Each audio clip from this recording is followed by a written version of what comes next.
Dynasty won't be seen tonight, so we can bring you a very special episode of The Gen X Files. Welcome to The Gen X Files. I'm Jim. I'm Adam. And today is another For the Stepdads. Yeah, baby. We had a really fun month. We still have one more to go. It's funny. I'm excited. We were originally supposed to do, for all of those who tuned in for the Mad Monster Party show, funny thing. So it's really hard to find a copy or streaming of Mad Monster Party. We're at the mercy of the public library. Library. Just waiting for it to get here. And so it didn't come in time. So we did a little double do switcheroo. Yep. And we're doing the Stepdads. Yeah, it'll be good. The Mad Monster Party episode's going to be good. It'll be next week. Oh, it's such a great movie. I'm really excited to see it again. It's been a long, long time. Yeah. I've never seen it, so I'm excited to see it for the first time. You're in for a treat. Nice. Because it's an awesome movie. I mean, I love the Universal monsters, so, Well, all of these movies this month, like I mentioned before, were movies that my sister and I dug. Right. We've always kind of had this love of weird or bad movies. Like some of the other ones that we really dug were Puppet Master. Oh, yeah. Yeah. With it was a great, yeah. One of the DeLuise boys was in that. and he's got this great line where everybody's talking and he goes, "Shoosh!" Like in all seriousness. It's the funniest thing ever. We quoted that quite a bit. Nice. Then I think Paul LeMat's in that one, and he's got this great.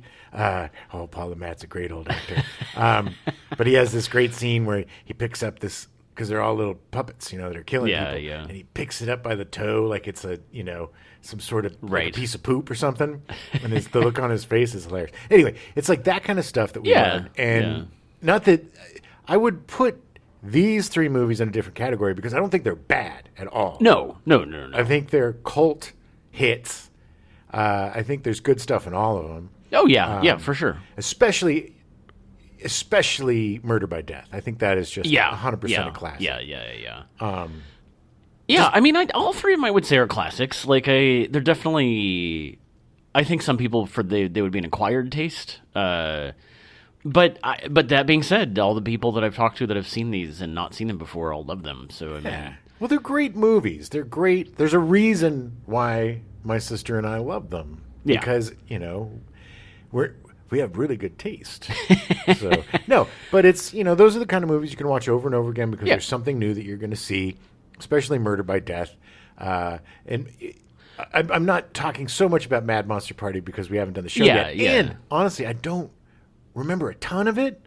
Well, the thing is I think the deal with these three movies and the brilliance of us choosing these three movies is that the reason your sister and you saw them a lot is because they were on TV a lot because they didn't do terribly well at the theater or at the box office. Like, they did well enough, but not terribly well so that they were cheap. Yeah. And then they could be put onto TV constantly and put onto cable channels and all that stuff. Right. And allow you to see them over and over and over again. Right. I mean, and they did okay, but, they're just those kind of weird movies that...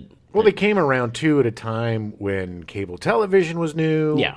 And it was just the right time at the right place to create a lot of really great cult hits. Right. I think The Thing is another movie that I think cable gave it new life. It was on all the time. and created that. Another amazing movie. My favorite horror movie of all time. Yeah. It's amazing. So I think there was a confluence of cable needing product. And these, and they were relatively inexpensive films. Yeah. I mean, there was a lot more experimentation when it comes to film back then. I think definitely the 70s. Yeah, they're willing to take more risks. Sure, and they respected their audience in a lot of cases, like especially the Neil Simon movies. Oh yeah, they were very adult. In terms of subject matter, I'm not talking like nudie cuties, but we used to be able to have grown-up movies, and grown-up movies with Alan Alda, and Alan Alda, and Carol Burnett, different 4 seasons, I think, or something seasons, something like that. Yeah, I was just thinking Robert Altman. It was very much all about those kind of adult movies. Altman, man, I can't wait till we do a month about him because he changed cinema. Yeah. Extremely. Like he loved chaos. Like, he loved shooting a scene where all the background actors are talking. Yeah. So there is noise, because he's like, yeah. that's real life. For him, I think he was a huge fan of cinema verite. Yeah. Because he was very much about portraying things as they are. Like, if you want to see a really good example of that, what's that short story? Shortcuts. Mm-hmm. Good Lord. Such a great movie. Fantastic movie. A bunch of, it's based, I forget the name of the author. Yeah, I don't. Great author, by the way. But a series of his short stories. Exactly. And it was, it's a great movie. It's an absolutely great movie. But again, And greatest debut for Julianne Moore, who was nude from the waist down for her very first scene. Oh, yeah. Yeah, I mean, but it also had... But it was fantastic. There was a reason for it, you know what I mean? Yeah, it's like, there's a lot of just real moments that he captures. Yeah. Moments of embarrassment, moments of, intimacy, moments that you're not supposed to see, or, and he does it in a way that is so, or did it in such a way. Did it, yeah. I think if he was still alive, he'd be like 110 now or something. I wish he were. Because, I mean, The Player, MASH, Shortcuts, The Player and Shortcuts are two of my favorites. Yeah. But his movies are very in that vein, I think, of the 70s, that kind of like experimental. Well, because that's where he came up. Yeah. I mean, totally, MASH is one of those, was one of the first farcical war movies. Yeah. And anyway, so so I think this month we've delved into a different kind of genre, which is kind of like, the cult classics genre. Yeah. You know? And not like, it's a different kind of cult classic too, because it's not like, your Repo Mans or right. They're weird, but they're not. Yeah.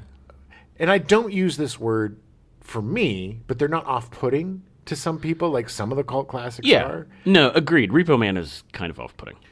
Not to me, but I can get it. But to the general public, yeah. So it's like, I think, Murder by Death, Bugsy Malone, super weird. But not... I mean, you can still sit and watch them. Honestly, when they start singing, it's a little off-putting with Bugsy Malone.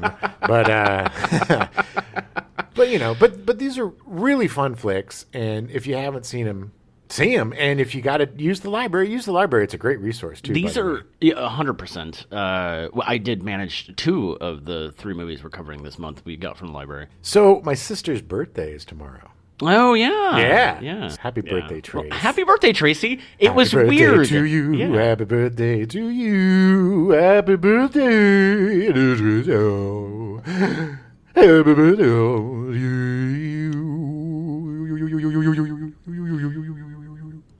All right. Well, happy birthday, Tracy. Yeah. Yeah. So I think what I was going to say about the movies was that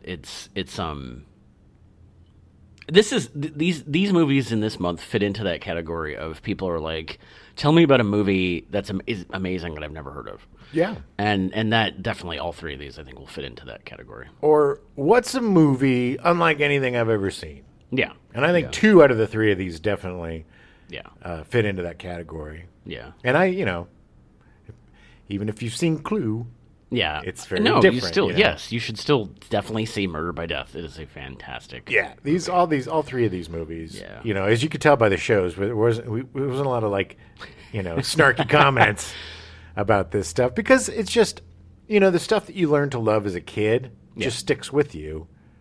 Yeah. And there's this, there's kind of a sense of ownership over certain things, and you don't want people to criticize. There's like these precious movies that are very precious to you that come around at certain points in your life that you hold on to, and other people might hate them or dislike them or whatever. And it's always a crapshoot to show your oldie favorites to people. Yeah. Like I said, I adore It's a Mad, Mad, Mad, Mad, Mad, Mad, Mad, Mad World.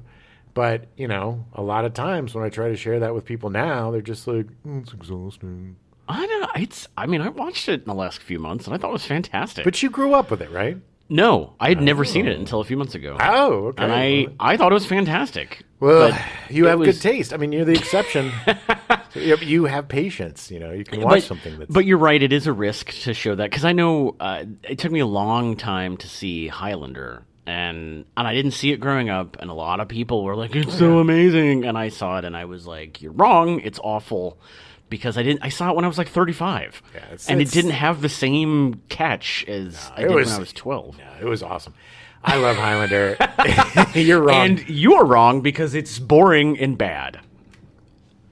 Agree to disagree. Sure, it's been a while since I've seen it, but it came along at the time of like the original Terminator, and it was one of those movies that kind of fit into that thing. And Christopher Lambert is just a weirdo. But this is what I'm saying, is that no matter what I say, I'm never going to convince you it's a bad movie. Never. Because you saw it at a time when it put such an indelible mark into your memory that it's not one of my faves. It's not one that I'll go to the I'm look. I know Sean Connery playing a Spaniard and not even like attempting to even change his accent one iota. Yes, no. I'm from Spain. Morning, Penny. Give me some wine. I'm the last Highlander. And it's like, why? The Highlander is like a Scots thing, and he's Scot. Okay, I get it. Yep. We're not doing Thank you. You're literally proving my point. But still, no matter. It's, I know. It's still I know. awesome. And, was it... the bad guy, wasn't he Clancy Brown? Was it Clancy? Yes, it was Clancy Brown. Clancy Brown, baby. He's amazing. You got Clancy Brown, you got crazy old Lambert, and you've got, Sean Connery. I mean, it's like, how could you not love that? It should be a great movie. It should be. It is. Right.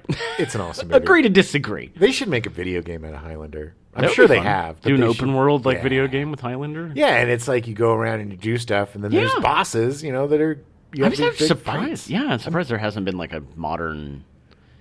I don't know, but again, video games are in the same place that movies are right now, where like to do like the big budget stuff, like they cost so much money that companies are more reticent to do a big budget thing.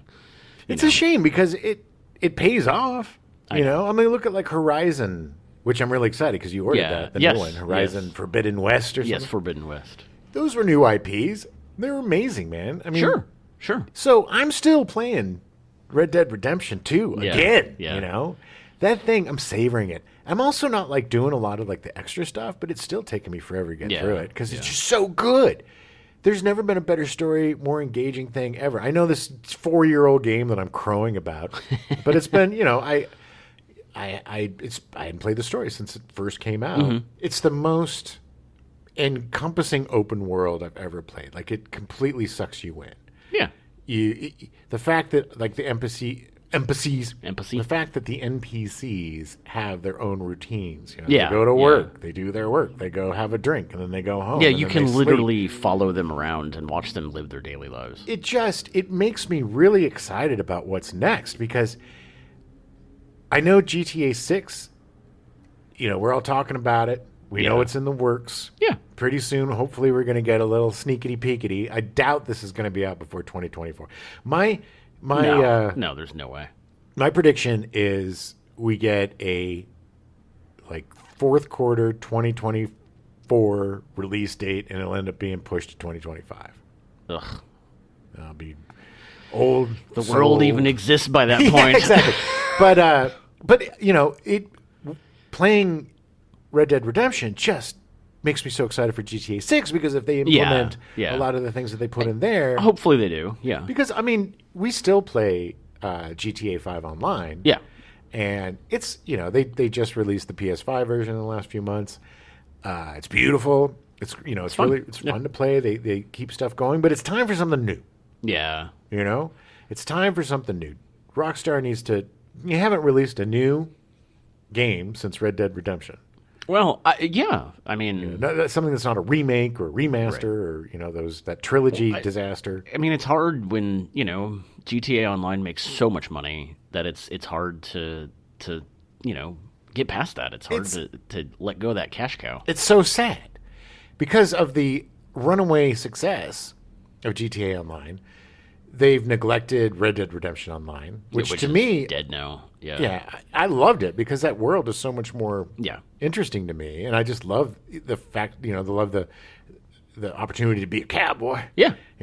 And the worst is no single player DLC. When GTA 4 came out, we had those 2 amazing expansions, Val de Gay Tony and the Lost in the Dam. Oh, they're so much fun. Almost like 2 extra games. I want to remake 4. Like I want to play that story again. Yeah, same. I think it's really underrated in terms of the GTA. It's kind of like the so stepchild good. that people don't talk about very It's often. really weird because it was the first time playing a video game where it was like, I feel like I'm in the place. Yeah. Because it felt like New York. Yeah, definitely. It felt like, and I know it wasn't, but like it had such the perfect tone and feel of the city. Yeah, well, the physics, the graphic fidelity, everything about 4 was such... Or 5? 4? 4. It's hard to keep I track know, because because like, 5 came out 10 years ago. But 4 was such a graphical and technological leap that 100%, because San Andreas was an amazing game, but it was still kind of goofy. You know, the characters were kind of boxy, and the physics was a little mushy. Yeah.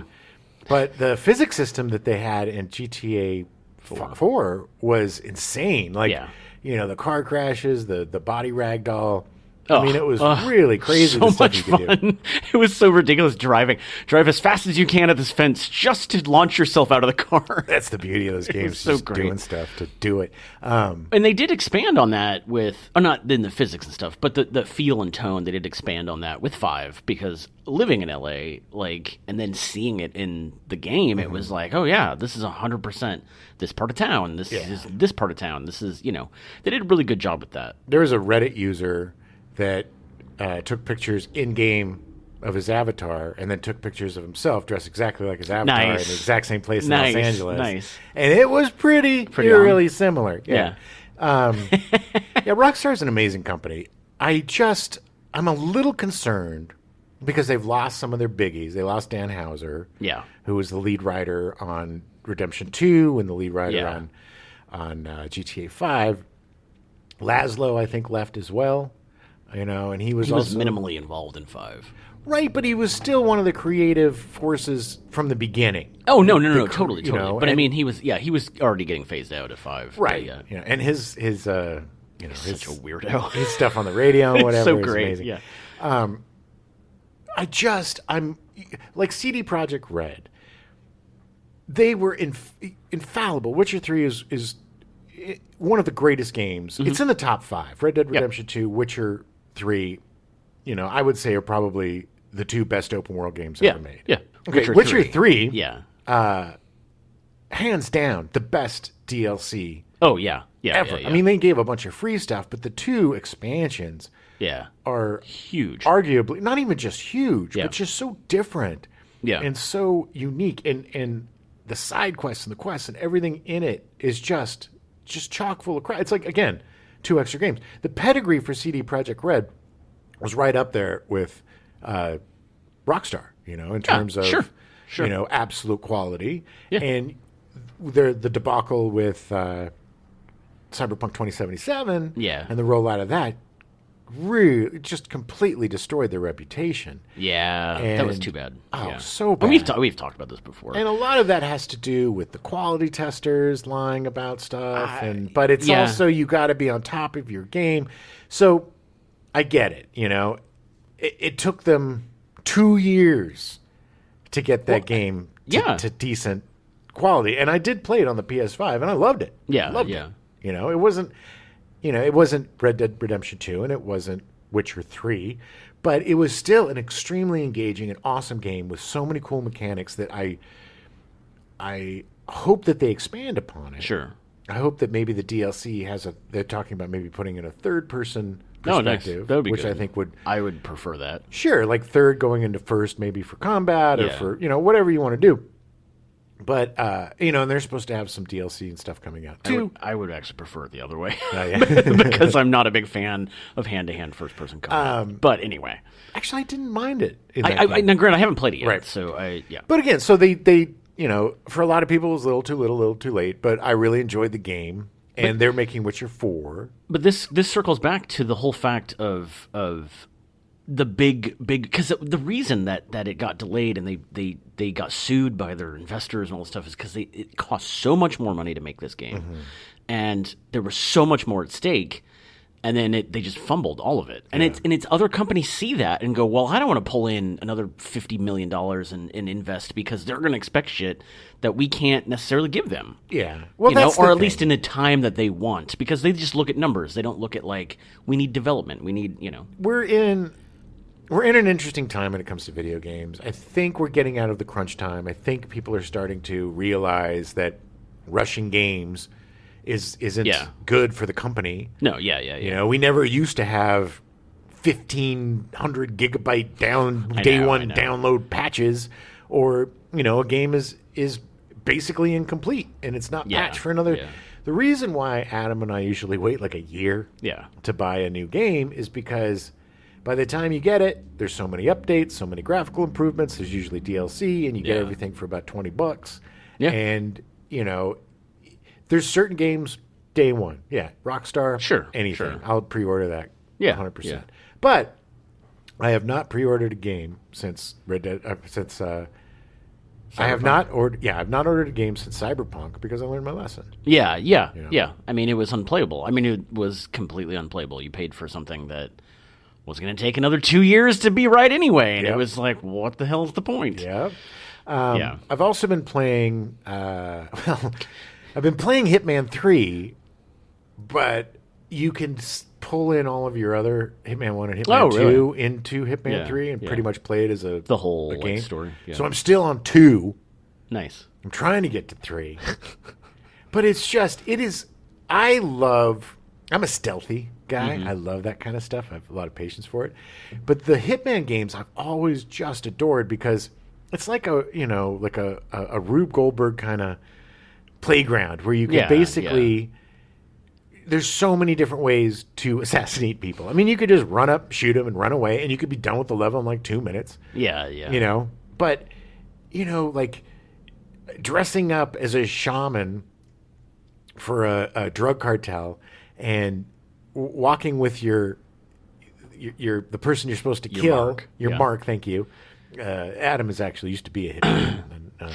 The Iceman. So walking with your mark, and they're talking, and then doing this whole like goofy ritual, and then she walks over and like, oh, this is great, and then she walks over in front of like this tube where cement spooges out, and you just kind of casually walk over, start the cement thing, and she just gets burst into the it's just little things like that, or loosening some bolts so a statue falls on somebody. It's like a 3D puzzle that you're trying to figure out how to use these surroundings to murder people. And you usually have 2 or 3 contracts per level. Oh yeah. And so the fun is to do disguises and have everything come off as an accident, so nobody's ever certain. You just get in and out, and none's the wiser. It just feels so good to pull that off. And the environments are so varied and beautiful. And, you've got Mumbai, and you've got Dubai, and you've got all the eyes. Mumbai. You got like Montana. You've got all these other, all these really great places. And they're very dense and they're very thick. It's just a very fun game to just kind of lose yourself into a little bit. It's not a big head scratcher. You can find little stories that tell you what how to get these guys, and I don't know, find clues and discover things. It's a great way to waste a couple hours trying to assassinate someone. Well, better do it in a game than in real life. No, it's yes, Adam, that is a very good point.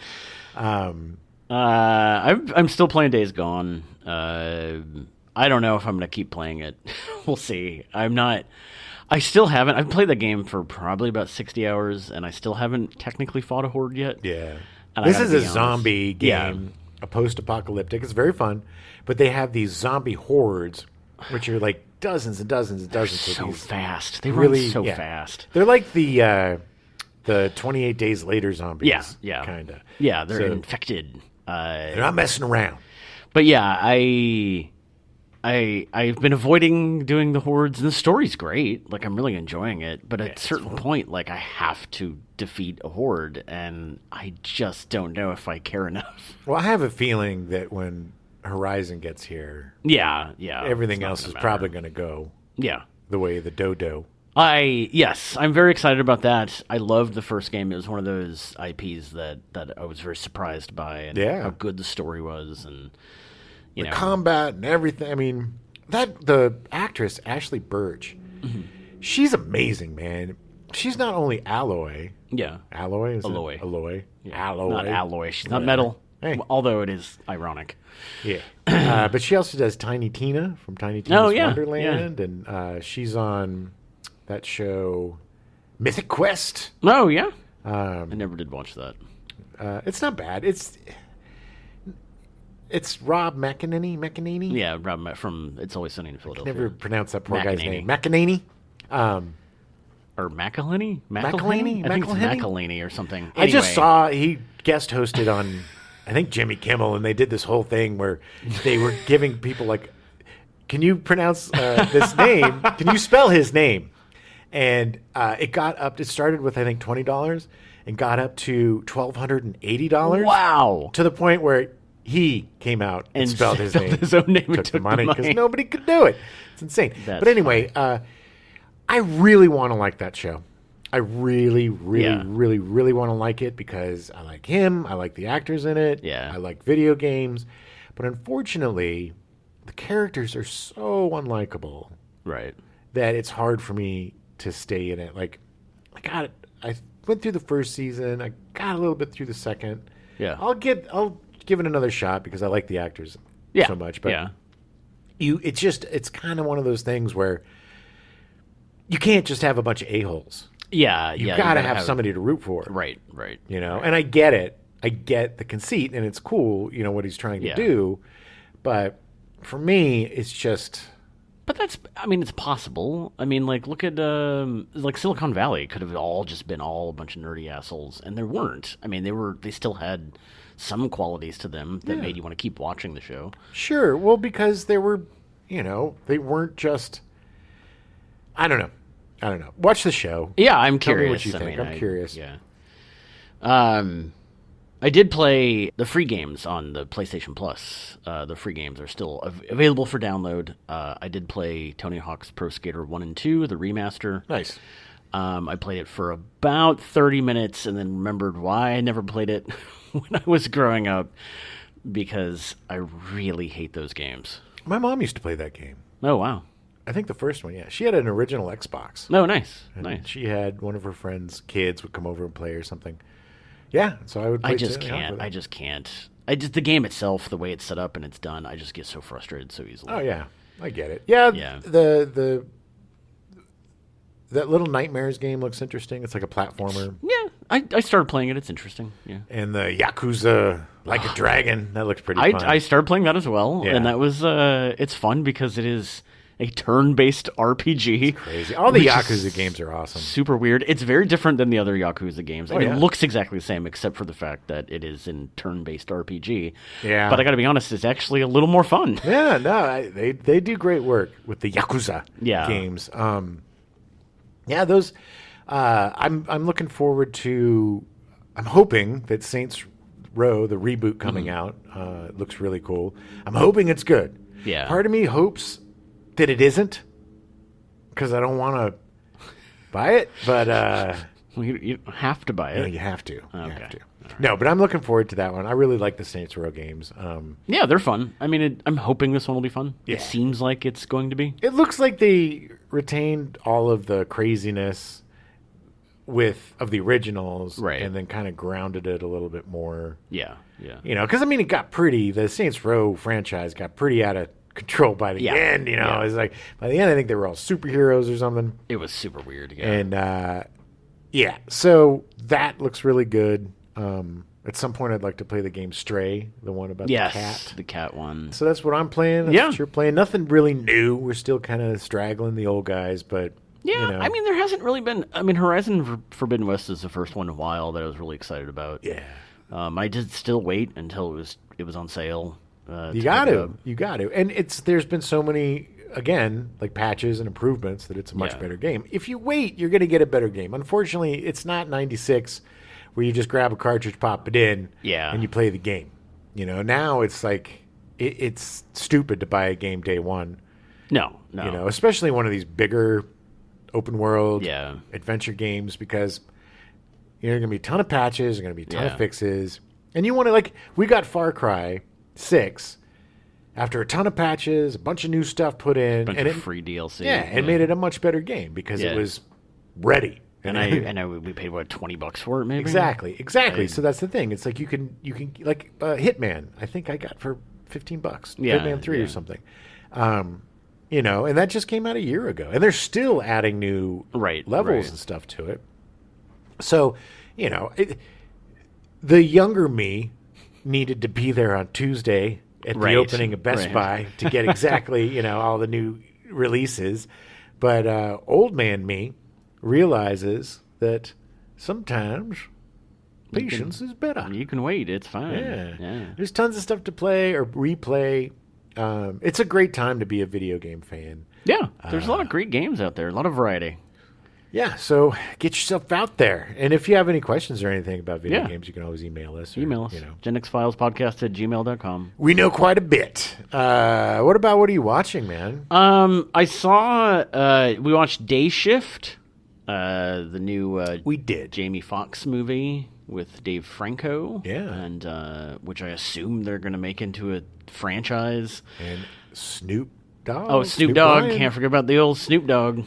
Snoop Dizzle. It was fun. It was super fun. It was a very 80s movie. Yes. It was. Without being 80s. Yeah, they full on like captured the Last Boy Scout vibe or the vibe of a Shane Black 80s action comedy. Yeah. You know, they didn't, Yeah, totally. not a lot of meat, but tons of sugar and it all tastes good. Jamie Foxx is always great. He's so charming.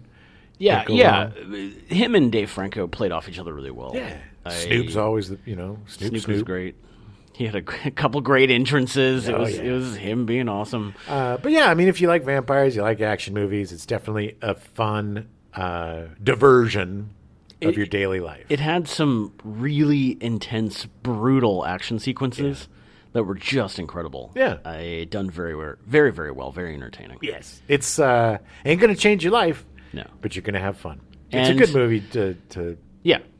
Yeah, it's a good 2.5 hour movie, a 2 hour movie. Just, hang out, have a couple of drinks, smoke a little J. It's fine. What? Yeah. If it's legal where you are. Yeah, if it's legal where you're at. But we're going to call it here first. Jim mentioned this. The sequel is going to be called Night Shift. Yeah. And it will come out within the next 2 years. Probably. Unless, Netflix has another interior meltdown. Yeah, exactly. Which who knows? There's a lot of problems going on with the streaming services. People are stopping. Oh! Did they finally realize they can't make any money from it? Yeah. Well, I mean, I'm really worried about this Discovery Plus HBO Max merger because it just seems like it's going to ruin HBO Max, which is my favorite streaming service. They cannot catch a break, man. It just seems like they're mismanaged constantly. Well, they keep getting bought by horrible companies. That's what I mean. Not them themselves. HBO is very good. AT&T, man. They just keep being bought by these companies that just don't care. They shouldn't be involved in making fiction narrative TV or movies. No, and if they're just going to make... I mean, what's so great about HBO Max is you have all these hubs. You have the DC hub where you can watch all the DC stuff. You have the Turner Classic Movies hub where you can watch all the great old movies. And, but you have all the really great HBO and HBO Max entertainment, like the Peacemaker and Westworld. Yeah. And, Westworld's HBO, but it's like everything is in jeopardy now. Yeah. Because of this a-hole that runs Discovery Plus. The guy that... Russian roulette. Yeah. The fact that they took an $80 million movie, $90 million movie about the first almost person of color done Batgirl and shelved it for tax purposes doesn't make me really confident that this guy is, for the artistic experience. No. It's yet another thing that DC is trying as hard as they can to be more like Warner Brothers and create this big expanded universe, but they will never give it a chance. They don't have faith in their own product. Well, the problem is they keep getting bought out, and then the stuff. Kevin Smith was talking about this project. It was kind of like a what if, but for DC. But it was kind of like all these obscure DC properties that we're going to have like this anthology series about these different characters that people don't really know a lot about, or maybe know some about, but you can explore more, like Jimmy Olsen or Bizarro Superman, or all these different characters. And they were going to throw money into it. I think the budgets for per episode were about $16 million, which is huge for TV. Yeah. And Peacemaker is an awesome show, and that's DC. Yeah. So it can be done. But now this guy comes in, quashes that project. He's going to probably get rid of like all the animation stuff. He wants to probably get rid of Harley Quinn, the animated show, which is really great. So this is the same beehole that came in and got rid of CNN Plus, like 2 weeks after it was launched. Yeah. Well, it's not making any money. Better kill it. So I'm worried. I'm worried about it. Enjoy your HBO Max while you can. He's running. Like, I get it. He comes from a place of reality TV, where reality being in quotes, because they produce these kind of fake documentaries about these subjects where they know exactly how much money they're spending, and then they know exactly how much money they're going to get back, and there's just literally no risk to this stuff. No, but and they do all the shark crap, but they're going to try to turn these very good fictional TV and movies, try to do the same thing, and that's just not how it works. Well, I think what's going to happen, HBO's HBO, and HBO shows are HBO shows, and they're going to be fine. Yeah. Because that's just their own entity. Yeah, And I think what's going to happen is next year, it'll be Discovery plus, and then one of the hubs will be an HBO hub, and we'll just basically get what's on HBO, and they're going to get rid of most of the original content from HBO Max. Yeah. I mean, that wouldn't surprise me. Wouldn't surprise me at all. I think these streaming services, the problem with them is it's sustaining content. Yeah. There's always a show that's going to get people to watch, but then they can burn through it in a week and then get rid of their subscription. Right. So if you love Stranger Things, well, you can just every 4 years subscribe to Netflix, for a week and watch that thing. So yeah, but I mean, like Disney Plus doesn't do it that way. Like they do weekly releases, and they're very much. I mean, their numbers have been growing. Like I feel like their model for this is working. Yeah, sure, yes, but Disney also is a juggernaut. It's like agreed. It owns everything. If you want to see Star Wars or Marvel, you got to own Disney Plus. If you got kids, you got to own Disney Plus. Disney Plus, and they're doing a good job, and they've got some good shows and stuff. I'm excited to see the She-Hulk show if we ever get through these Marvel shows. Well, it's just the one. We just have 2 more episodes to go. We just need to finish it. Yeah, it's like eating your veggies.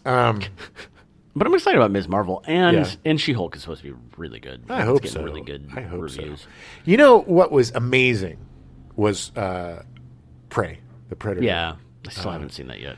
Man, just perfect action movie. Yeah.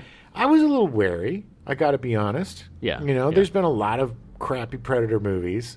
Oh, yeah. There's been 2 great Predator movies. And then Predator 1 and Predator 2. 2 pretty bad movies. And the Predator versus Alien, those were pretty bad. Well, I'm not even including those. Just the 2 other Predator movies. The one with Predators, Big Nose McGee. And, what's that guy? Wow. Oh, come on, man.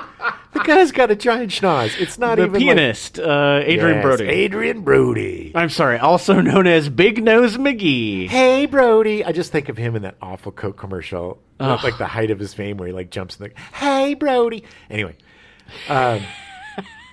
Hey, Big Nose McGee. Anyway, that one was not good, but that was a Shane Black movie. So it's a shame because it was a really great premise and it had an interesting cast. Yeah. I liked Topher Grace was interesting. Walton Goggins was great. Yeah, great cast, great premise, but it's just not done or was well. it? Or wait, or was it the? It was Robert Rodriguez, wasn't it, that directed it? I think Shane Black did the one after that. Mm-hmm. I think he did the 2018 one. I don't know which one was just that? Called Predator. I think it was essentially like a remake or something of the. I don't remember who was all in it. Anyway, I don't remember that one. There's been a bunch of forgettable films. Maybe apparently. God, maybe I'm thinking of one movie. It's not two movies. I don't know. Well, brushing all that crap away. Yes. Prey is ridiculous. Amber Midthunder, you would think like, oh, she's just kind of a, skinny young lady. She is such a badass, man. Yeah. With the bow, with the jumping, with the axe. Watching her journey as a warrior, her dog. Oof. Yeah. That dog was bought specifically for the production. It wasn't a show dog. It Oh, really? had no experience. Oh, wow. Apparently, it was a bit of a pain in the ass Wow. because, it was very excited and excitable. Yeah. But they just kept putting it in more scenes because they loved it so much. But it is such a tight action movie. Good. And you got, French trappers and you got and the Predator.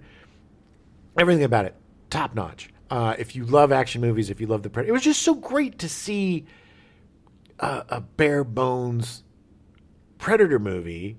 And it totally links up with Predator 2. Yeah, there's a nice little Easter egg and a nice little thing that puts it within the universe, which it basically lays out the sequel for Prey 2. Oh, nice. Which hopefully they're going to make. I can't imagine them not. It was huge. Since it was so the popular. premiere of it was huge, yeah. But seriously, one of the best action movies I've seen in years. In years. It's one of the few times where I saw people talking online about they should have released this in the theaters. Oh, 100%. Because it would have made a ton of money. 100%. It was so great. I want to watch it again in Comanche. I'm going to watch it in the... Because they filmed it in both Yeah. English and in the native Comanche. And I'm going to watch it... In the tongue? In the native tongue? Yeah, because it would be really interesting to see it that way. I think it'd be more engrossing to see... people actually speaking the language that they spoke instead of... Right. Totally. But just fantastic film. Yeah, I'm excited to see it. I just haven't had a chance to watch it yet, unfortunately. Another great one that's streaming now, I think it's on Peacock, The Black Phone. Oh, yeah. Yeah, you can see that too. Okay. You know how I had some issues with Ethan Hawke? No, well, yeah, but with Paul Reiser. I had over the last year, I've had this journey with Paul, right, where we've gone from me realizing that I was never really, my problems were never really with Paul Reiser, but just the projects he picked, and now I'm a huge fan of him, especially in his third act. I think he's great in Stranger Things, and I'm having the same thing with Ethan Hawke. Because I honestly, I did not like him when he was a child actor. I didn't like him in Explorers. I did not like him as a young man. I thought he was intolerable in Reality Bites. Yeah. His poetry. There were so many things that were hateable about him when he was a young man, and it's on me too. I'm I don't know him. I'm just judging him from the things, whatever. But I was never a fan of Ethan Hawke. I thought he tried too hard, or what. There was something about him. But I got to tell you, man, everything that I've seen him in the last few years, God, he's awesome. He has found a way to really enjoy himself. I mean, he's great in Moon Knight. Don't really like the show. The best thing about that show, for sure. And he is so good. Oh, in The Black Phone. And The Black Phone is totally up my alley because it's a 70s movie. It's got a little supernatural. It's written by Stephen King's son. Oh, yeah. Totally got a Stephen King vibe to it. But, with his own, the family, it's got the family vibe, I suppose. Right. It's like, it makes me want to read more of his stuff, more of Joe Hill. Joe Hill, he's great. He's great. But if you like horror movies or if you like creepy movies, definitely give this one a shot. It was great. It was just, it was a very 70s, it was like one of those films that could have been made, same time as Halloween or whatever. Oh, yeah, nice. Right in. All right, I'll have to give that a look-see. I did finally see the new Top Gun movie. Oh, yeah. It was, I got to be honest, it's one of those sequels that is better than the original. Everybody says it. It actually has a story, and the characters. It is a movie that they could not have made earlier like, if they had done something a couple years after Top Gun came out, it would have just been a retread and been bad. But because it's been so long, like 30 plus years, that of this character being around, like, you know, you can see the trajectory he's been on, and like, and it's written very well, it's directed very well. Miles Teller is actually pretty good in it. I'm coming around on him too. I mean, he's good. He fits it well. I mean, he's a good actor. It's again the problem of I don't want to know anything about you. Yeah. If you're an actor, the less I know about you, the more I'm going to like you. The more I like you, the less I want to know. Right. And I think, you know, Miles Teller was a young man when he got famous, and, you know, it's got to be tough and probably come across, you know, as a jerk. And maybe he is a jerk. I don't know. He played some jerk characters a little too well. Well, and there was some, I don't know. Yeah, and there was other stuff, yes. You know, it's like... But he's a good actor. Yes, he is a good actor. And I think he's done some growing up. I don't know. I don't know. What an asshole I am. But I am really starting to enjoy him a lot more. Top Gun, great movie. It's coming out they finally released, it's coming out in digital in October, I think, and then coming out on Blu-ray home media in November. So by that point, it should be on streaming somewhere. But they're milking it for everything it's worth. They should. I mean, it's still like Hollywood 7th or 8th, I think, in the top 10. Yeah. Like, it's just been lumbering along.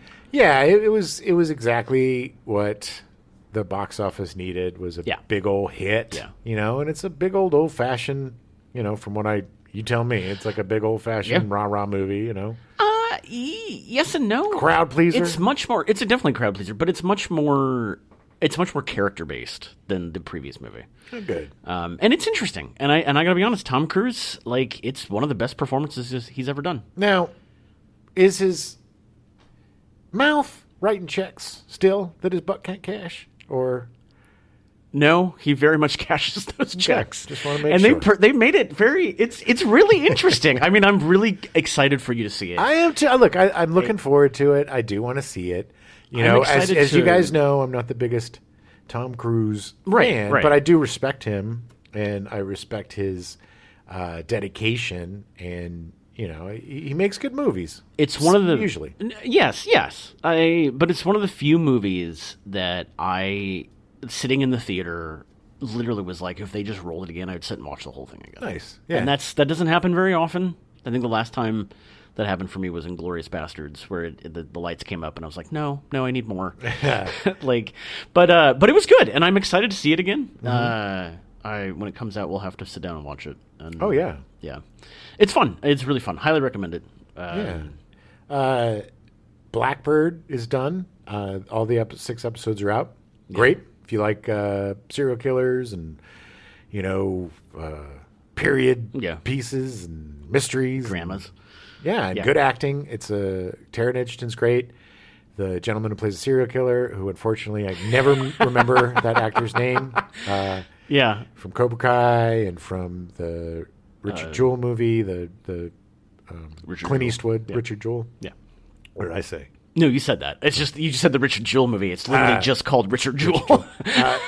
You know, really amazing performance by him. He's fantastic. I would say a career-making performance for him. Interesting. Mm-hmm. Okay. Yeah, because I mean, I don't know how close it is to the actual person, because it's all based on true events. And they did show pictures, and pretty close. Yeah, I mean, he's a little bigger than the guy. Yeah. He's got the Burnsides. Oh, yeah. That's the one thing that I learned is it's not sideburns. Burnsides? They're called Burnsides because they're named after General Burnside. He used to have that, so that's what they're called. And they were big ones. So are my tiny things? Those are sideburns, but they're called Burnsides. Burnsides. Okay. They've been misnamed. Yes. Yeah. Over the years, we flipped the switch. Well, Burnsides to sideburns. Burnside sounds weird. Well, maybe because I don't know. He could have been a CSA general. I don't know. So maybe that's why. That's probably why. We don't want to have Confederate. Let's go ahead and we'll just switch that round. But highly recommend it. I think it was one of Ray Liotta's last performances, and he's just It just Oh, yeah, that's right. makes it That's so sad right. because he's so. If he So doesn't great. get an Emmy nod for this, then F the Emmys. Emmys. Well, F them anyway. I mean, honestly. I started The Sandman. Really cool. No, yeah, I've been told I need to watch that. It's very good. I haven't read the comics, so I don't have anything to base it on. I literally have never read the comics, and I still don't really know what the story is. I mean, I get that it's the Sandman and all that, but like, It's really interesting. I'm super excited Yeah. to see it. It's very stylish. It's very.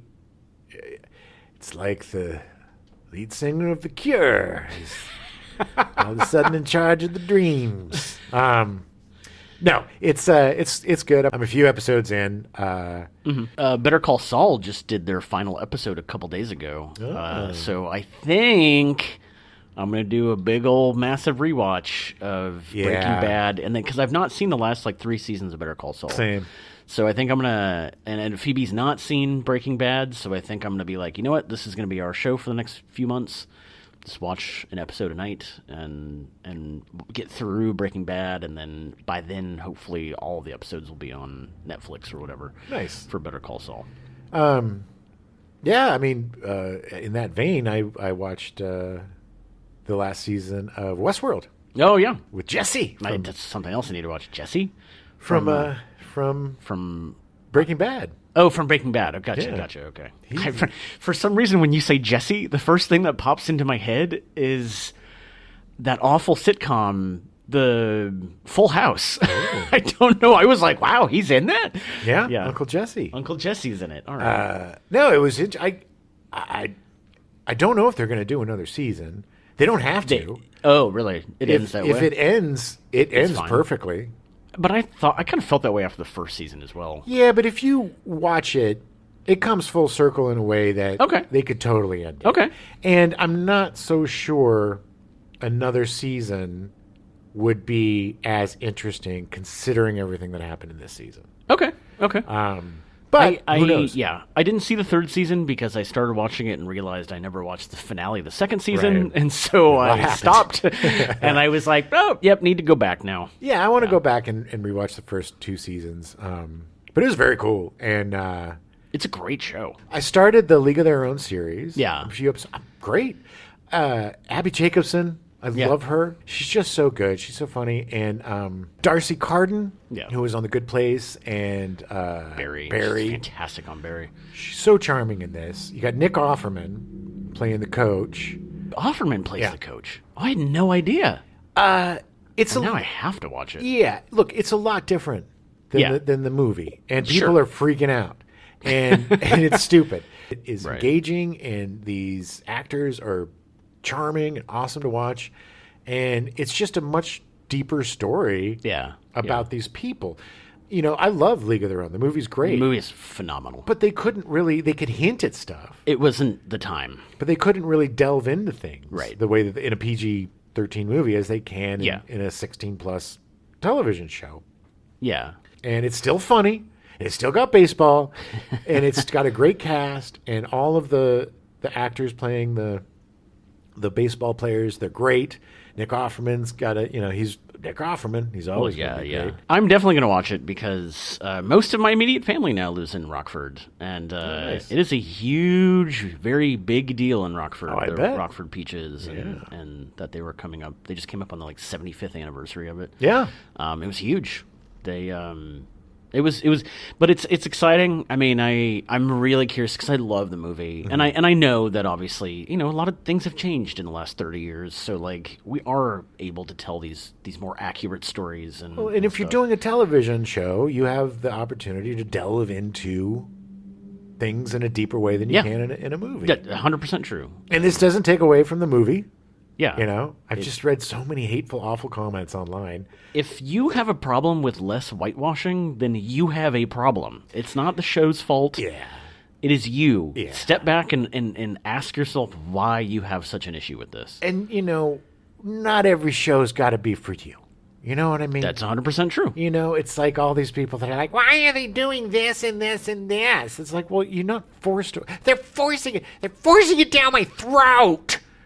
You know, I mean, they're not. You can always no. just turn it off or change No, the you channel. have a or watch choice. something. You have a billion other things to watch. There's so much stuff out there. Yeah, it'll be some fun. of the stuff that Yeah. we've been watching and some of the stuff we've been playing.